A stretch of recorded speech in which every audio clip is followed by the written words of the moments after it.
All right, buckle up, everybody, because we are diving headfirst into some serious Norse mythology today. We're talking Ragnarok, people. But hold on, before you go picturing any Marvel heroes, we're going old school, epic myth style. Think gods and monsters, epic battles, and yeah, the whole world-ending kind of vibe. But here's the thing. We're not just going to rattle off the rundown of who fought who and what blew up. We're going deeper, looking at the emotional core of Ragnarok. Yeah. What's it like to be a god staring down the end of, well, everything? It's amazing, isn't it, how these ancient stories still manage to tap into something so human, so relatable. Ragnarok, you see, it's not just a cool apocalypse story. It's like this reflection of our own fears, you know? Yeah. That anxiety about the unknown, the inevitability of change, those forces we just can't control. Exactly. It's like that feeling you get when you see a massive storm brewing on the horizon and you just know it's going to be huge. And our source actually describes this like creeping dread that settles over everything, all 9 realms. In the lead up to Ragnarok, they call it Fimbulwinter. This never-ending winter that just grips the world. And it's not just like the physical cold, right? It's that emotional chill, the feeling that something is just deeply, irrevocably wrong. Can you imagine a winter so long, the sun seems to vanish, crops wither, the gods themselves feel the weight of it? Now that, my friends, is way creepier than just a sudden bam, end of the world. That slow burn of dread, it just makes everything so much more intense. And speaking of intense, imagine being Odin during all of this. The All-Father, wisest of the gods, can see the future, the whole 9 yards. He knows Ragnarok is coming, he knows he can't stop it, yet he still has to lead. Talk about pressure. Such a powerful image to shoulder that knowledge, you know? To see the fate of your world, everyone and everything you love etched in stone, and to still choose to fight, to lead. That's true leadership right there. But it also suggests a deep sadness within Odin, don't you think? Oh, absolutely. It makes you wonder what's going through his head, right? Is it resignation, a sense of duty, or maybe even a touch of defiance, like I know I can't win, but I'm going down swinging? Adds a whole other layer to his character, doesn't it? It does. And then you have Thor, god of thunder, the strong man. The one you'd think could punch his way out of any problem. Except even Thor has met his match when it comes to Ragnarok. He's up against Jormungandr, the Midgard serpent. We're talking about a colossal sea monster so big it can wrap itself around the world. Not exactly a fair fight, even for Thor. It's interesting, though, how the story really highlights that even the most powerful beings have their limits. Thor, the embodiment of strength and might, he's forced to confront his own mortality. That's something we can all relate to, right? The idea that even the mightiest fall. Seriously, if Thor can't muscle his way out of this one, what hope do the rest of us have? But, you know, speaking of complex characters who don't always play by the rules, we gotta talk about Loki. Loki. The trickster, the mischief maker. Often misunderstood, in my opinion. Our source definitely paints a more nuanced picture than just villain, that's for sure. Right. He's definitely the one who sets a lot of the chaos in motion that leads up to Ragnarok.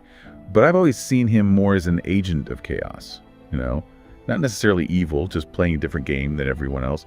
And maybe, just maybe, those games, they serve a purpose we don't immediately see. It's all about perspective, isn't it? Loki makes us question our assumptions, to look beyond the surface. He's a catalyst for change, even if that change comes through, shall we say, unorthodox means. And he's not alone. Our source makes it clear that Ragnarok isn't just a three-hander. There's a whole cast of characters, each playing a crucial role in this cosmic drama. Oh yeah, we can't forget about the others. Like Fenrir, the giant wolf destined to swallow Odin whole. And we're not talking about some oversized puppy here. This is primal fear, chaos unleashed in wolf form. And then there's Heimdall, the watchman of the gods, always vigilant, always watching, standing guard at the Rainbow Bridge, Bifrost, the only connection between Asgard, the realm of the gods, and Midgard, our world. His senses are so sharp he can hear the grass grow, can see for 1,000 leagues, the first line of defense against the giants, a symbol of vigilance against the encroaching darkness. Talk about a stressful job description. Must be comfortable with constant threat of world-ending giants. Benefits do not include dental. And then there's Surt. Surt. Now he's a force of nature, almost literally. A fire giant from Muspelheim, the realm of fire. His whole deal is, well, bringing the heat, wielding a flaming sword that makes the sun look like a flickering candle. He's the embodiment of Ragnarok's destructive fire, the one who sets the world ablaze. So we've got this incredible cast of characters, right? Each with their own motivations, their own destinies, all converging on this one final epic showdown. And believe me, things are about to get intense.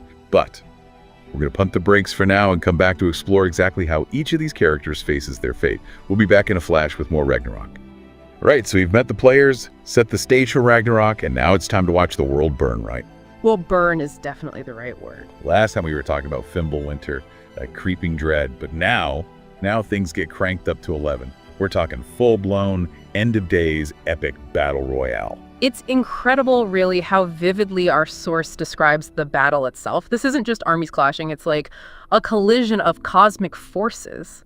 Destruction on a scale you can barely imagine. Oh yeah, we're talking full-on sensory overload here. Our source describes Fenrir, the giant wolf we mentioned earlier, breaking free from his chains. And with every step, the earth trembles. Just picture it. This monstrous wolf, jaws massive enough to swallow the sun, charging into battle. And then rising from the depths of the ocean, there's Jormungandr, the Midgard serpent. A serpent so large, its body coils around the world. It thrashes towards Asgard, creating tsunamis that reshape continents. Talk about a bad day at the beach. Honey, grab the towels. I think I see a serpent. And if all that wasn't enough, the armies of Hel, the realm of the dead, they join the party too. Led by Hel herself, Loki's daughter, who, let's just say, has a certain look about her. It's utter chaos, a maelstrom of destruction. But you know what I find fascinating is that amidst all the spectacle, what shines through is the emotional weight of it all. Right, because these gods, they aren't just facing down monsters, are they? Exactly. They're facing their destinies, their predetermined roles in this cosmic play. I guess even when you're a god, you've still got a job to do. Even if that job description includes gets swallowed by a giant wolf. Precisely. Take Odin, for example. He knows he's fated to fall to Fenrir, the wisest of the gods. He can see the future, there's no escaping it. Yet there's no hesitation, no bargaining with fate. He charges into battle with this air of acceptance, maybe even a touch of melancholy. Man, it really makes you wonder what's going through his head in those final moments. Is it sadness? Regret? Or maybe some sense of relief that it's all finally coming to an end? Such a poignant moment really highlights the weight of responsibility, even for a god. And then there's Thor, facing his own epic showdown with Jormungandr. Our source describes the thunder of their battle echoing across the 9 realms.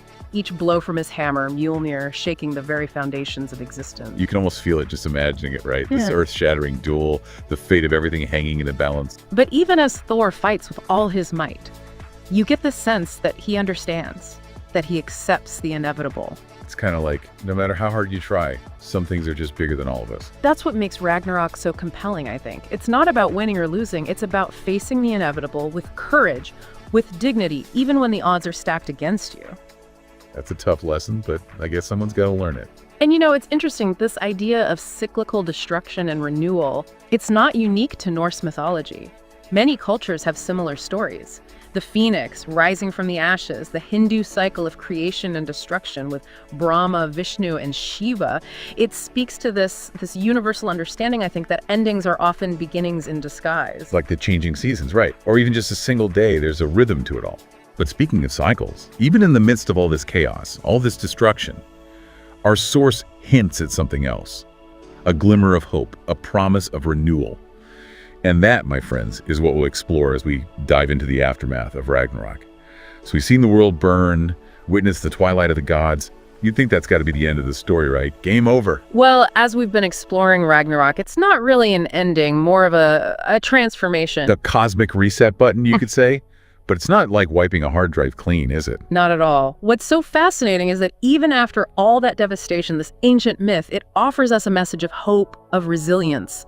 Our source describes a world reborn from the ashes, vibrant, full of new life. Okay, so it's not just a smoking wasteland when the dust settles. Definitely not. In fact, the source tells us about 2 humans, Lif and Lifthrasir. They sheltered from the destruction and emerged into this new world. They become the ancestors of a whole new human race. So even when the gods themselves fall, humanity, we find a way to keep going. Exactly. It's a powerful testament to that enduring spirit, wouldn't you say? That spark within us to find hope, even in the darkest of times. And it's not just humans who make a comeback, right? Didn't our source say something about Baldur coming It back? did! Baldur, the god of light and beauty, returns from the underworld. Remember, he was killed before Ragnarok even began. But now he's back, perhaps a bit wiser from the experience, ready to help guide this new world. So death itself is kind of sort of conquered, at least for a while. In a way, yes. Baldur's return symbolizes that possibility of redemption, of growth, of finding meaning even in loss. And then, of course, we have Yggdrasil. Right, Yggdrasil, the world tree. More than just a tree, though, isn't it? Oh, absolutely. It's a symbol of interconnectedness, of resilience, of life itself. And guess what? it survives Ragnarok. No kidding. Oh yeah. Picture this. The 9 realms are engulfed in fire and flood, yet Yggdrasil stands strong. Roots anchored in the very fabric of existence. Talk about tough roots. It represents the enduring power of nature, you see. The idea that even when everything seems utterly destroyed, life, in some form, will always find a way. It's a powerful image, for sure. But here's the thing that always gets me. Our source says Ragnarok isn't a one-time deal. It's cyclical. It's going to happen again. That's the crux of it all, isn't it? Knowing that this cycle of destruction and renewal is woven into existence itself.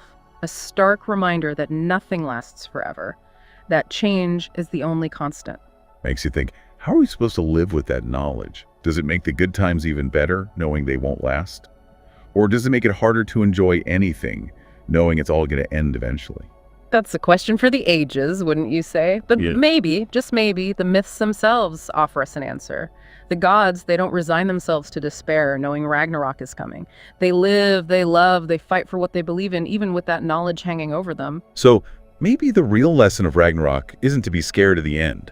It's to embrace the present moment, to live life to the fullest, find joy in the cycles of creation and destruction, and face the inevitable with courage, knowing that even after the apocalypse, something new, something amazing might just emerge from the ashes. And on that note, we come to the end of our deep dive into Ragnarok. But the conversation doesn't have to end here. What do you think? How does this ancient myth speak to you today? Let us know. And until next time, keep exploring, keep questioning, keep diving deep.